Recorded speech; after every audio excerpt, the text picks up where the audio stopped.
мешаванд ҳолатҳое ки масалан дар акси рентгени тағйирот ҳастааст, аммо ин бемории сил нест аст. Масалан шумо гирифтори бемории сили ҳассос гаштаед, шумо бояд муҳлати 6 моҳ тавобати худро ба пуррагӣ бе танаффус қабул намоед. дар акси рентгени қафаси сина агар тағйиротҳо мавҷуд бошад, аллакай ин як вай мешавад нишонаи ташвишовар.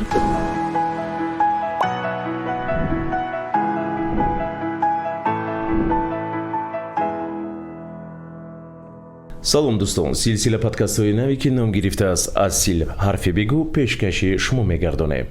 дар ин подкастҳо мо танҳо дар бораи бемории сил суҳбат мекунем. пешгирӣ, табобат, муоина хавф ва бофтаҳои бардурух. дар меҳмонии мо имрӯз муовини директори муассисаи давлатии маркази ҷумҳуриявии ҳимояи аҳолӣ аз бемории сил, мутахассис оид ба табобати пешгирикунии бемории сил Азамова Шаҳноза. салому алайкум Шаҳноза, хуш омадед ба подкасти мо. аз дидоратон бениҳоят шод ҳастем. дар сурати мавҷуд будани кадом нишонаҳо бояд ташхис ба зудӣ гузаронида шавад? якум нишонае ки бисёр вақт дар беморон дида мешавад, ин сулфа зиёда аз 2 ҳафта. баъдан баландшавии ҳарорати бадан аз 37 то 38 дараҷа, дар қафаси сина харобшавӣ, пастшавии иштиҳо, камҳаракатӣ бисёртар дида мешавад. вақте ки ҳамин нишонаҳо пайдо мешавад, бояд ҳатман ба маркази саломатии ҷойи зист бояд ҳатман шаҳрвандон муроҷиат намоянд. чӣ тавр бемории силро ошкор кардан мумкин аст ба зудӣ? вақте ки бемор бо шикоятҳое ки пештар гуфта гузаштам муроҷиат мекунад, ин яке аз қадамҳои ниҳонӣ мебошад. баъде ки ин шикоятҳоро масалан табиби силшинос ё ки табиби оилавӣ дида мебароянд, баъдан ба ташхисҳои минбаъда равон мекунанд. яке аз ташхисҳои асосӣ ин муоинаи акси рентгени қафаси сина. баъде ки акси рентгенӣ кардем, тағйиротҳо дида мешавад дар акси рентгенӣ, мо аллакай ба дигар усулҳо мегузарем, яъне ки ба усули ташхиси маҳлули балғам, бо усули ҷинэксперт мегӯем, ки дар сатҳи ген дида мебарояд ки микобактерияи сил ҳаст ва ба дороҳои асосии зидди силӣ ҳассосият дорад, ин чупча микроб ё ин ки мутобиқ мебошад. дар Тоҷикистон кадом усулҳои самараноки умуман ташхис мавҷуданд? дар айни замон дар Тоҷикистон дастгоҳҳои рентгении қафаси сина дар 66 шаҳру ноҳия, 4 вилоят ва маркази Тоҷикистон, яке пойтахт шаҳри Душанбе, ин дастгоҳҳое ки акси рентгенӣ мекунанд, яъне ки ин таҷҳизотҳои нав. баъдан аз тарафи худи барномаи сил дар 66 шаҳру ноҳия, 4 вилоят, муассисаи миллии маркази бемориҳои сил ва ҷарроҳии қафаси сина, яъне ки шаҳраки шифобахш ва инчунин муассисаҳои маркази саломатии шаҳрӣ, дастгоҳҳое ки ҷинэксперт муоина карда мебароянд, мавҷуд мебошанд ва ташхис бо ин усул ройгон мебошад. кадоме аз онҳо барои кӯдакон умуман мувофиқ аст?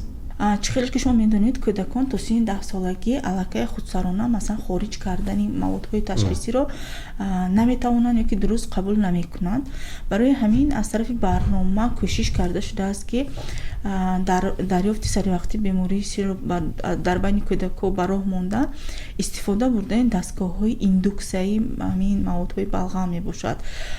чунин дастгоҳ дар Тоҷикистон дар худи барнома 6 адад мавҷуд аст, якташ дар шаҳри Душанбе ва 4 адад дар сатҳи вилоятҳо ва якташ дар сатҳи минтақаи Рашт мебошад, ки ҳамин минтақаро хизматрасонӣ мекунанд.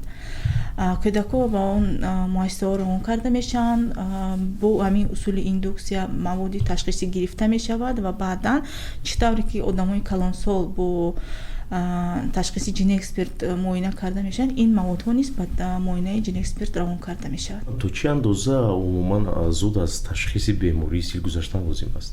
агар аз рӯи талабот гирем, ҳамин аввалин нишонаҳо вақте ки пайдо мешавад, бояд ҳатман аз муоинаи акси рентгенӣ ва ташхиси балғам бо усули ҷинэксперт гузаштан зарур мебошад.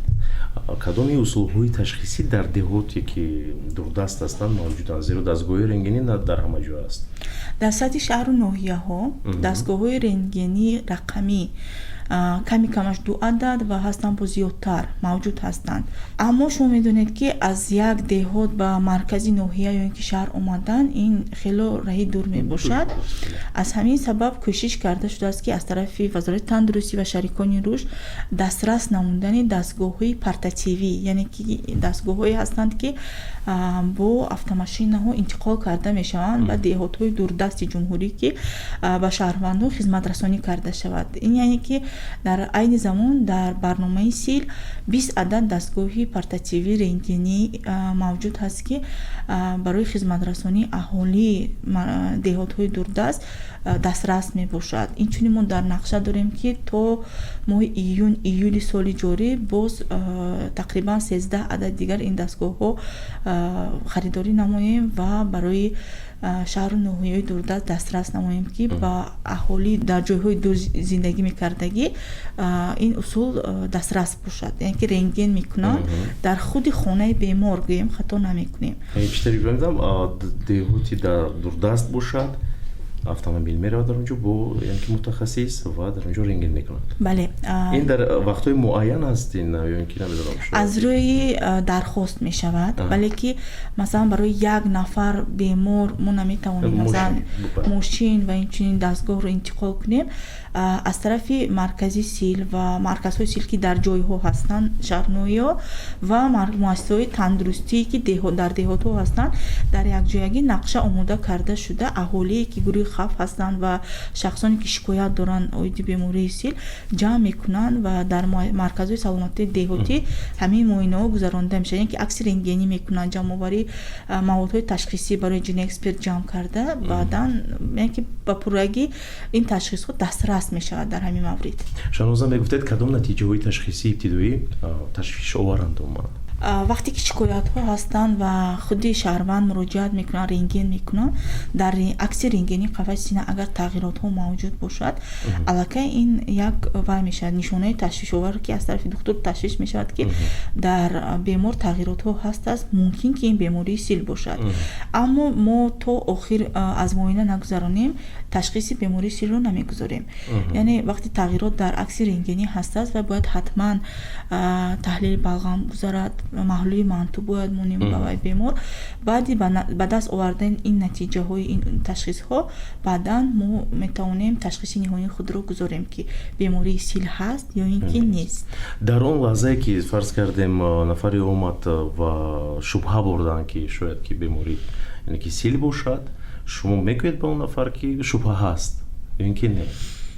агар ки дар акси рентгенӣ тағйирот бошад, шикоятҳо бошад, вақте ки мо санҷишҳои дигар гузарондем, ҷиноэксперт маҳлул манту мусбат нишон доду дар ин шахс бемории сил ҳаст аст, мо кӯшиш мекунем худи бемор ва наздиконе ки бо бемор муроҷиат карданд суҳбати психологӣ гузаронем. аз тарафи мусбӣ оғоз мекунем суҳбатро ва яъне ки сухани ниҳонии мо чи аст ки мегӯем бемории сил тавбатшаванда ҳаст, дар шумо ҳамин беморӣ дида мешавад, тавбат ройгон аз тарафи ҳукумати ҷумҳурии Тоҷикистон дастрас мегардад ва бояд шумо тавбатро зудтар оғоз намоед.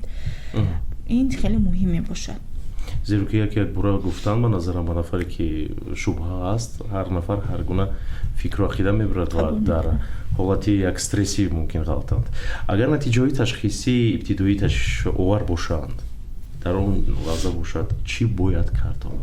вақте ташвишовар бошад, мо ба бемор мефаҳмонем ки бояд пурра аз муоина гузаштан дар кор, барое ки дар асоси якта нишона ё ин ки якта тағйироте ки дар акси рентгенӣ ҳастад, мо ташхиси сил гузошта наметавонем. яъне ки қадам ба қадам аст, қадам ба қадам, зина ба зина мо мефаҳмонем ки бояд ҳамин муоинаҳоро шумо бояд ҳатман гузаред ки мо ба шумо гап занем ки ҳаст бемории сил ё ин ки нест. мешаванд ҳолатҳое ки масалан дар акси рентгенӣ тағйирот ҳаст аст, аммо ин бемории сил нест аст, ин илтиҳоби пардаи шуданаш мумкин ё ин ки масалан дигар бемор метавонад бошад. агар тасдиқ шуд аллакай ки ин нафаре бемор аст, чӣ бояд кард? вақте ки мо аниқ кардем ки бемории сил дар шахс мавҷуд аст, мо мефаҳмонем ки аввалин дараҷа бемории сил тавбатшаванда, дигараш ки бо микробе ки дарёфт карда шуда дар вуҷуди ин шахс устувор мебошад ё ин ки ҳассос, барое ки дар вақти интихоб намудани табобати бемор ин хеле муҳим мебошад, барое ки таъин кардани табобати дуруст дар давраи аввале ки бо бемор фаъолиятро сар мекунӣ, ин хеле муҳим мебошад. баъдан фаҳмонда мешавад ба бемор ки масалан шумо гирифтори бемории сили ҳассос гаштед, шумо бояд муҳлати 6 моҳ табобати худро ба пуррагӣ бетанаффус қабул намоед ва дар кадом шароит табобатро оғоз карда метавонанд. ҳастанд ҳолатҳое ки дар шароити беморхонагӣ, ҳастанд ҳолатҳое ки дар шароити хона метавонад бемор табобатро қабул намояд. ва бори дигар хотиррасон шудани ҳастем дӯстони азиз ки табобати бемории сил дар Тоҷикистон ройгон буда бемории сил ирсӣ нест ва бо ташхиси саривақтӣ комилан табобатшаванда аст. Ташаккури зиёд мегӯем ки имрӯз омадед ва суҳбат доштед оидим аз бемории сил дар Фарҷон бошад. Ба ҳамаи шумо мегӯем худ ва наздикони худро эҳтиёт кунед. Хайр. силсилаи подкастҳои мазкури лоиҳа оид ба бартараф намудани бемории сил дар Тоҷикистон бо кӯмаки мардуми Амрико эҷод шудааст ки он аз тариқи агентии Иёлоти Муттаҳидаи Амрико оид ба рушди байналмилалӣ расонида мешавад. мазмун ва мундариҷаи ин муҳтаво маҳсули ширкати аломат буда метавонад бо нуқтаи назари USAID ва ҳукумати Иёлоти Муттаҳидаи Амрико мувофиқат накунад.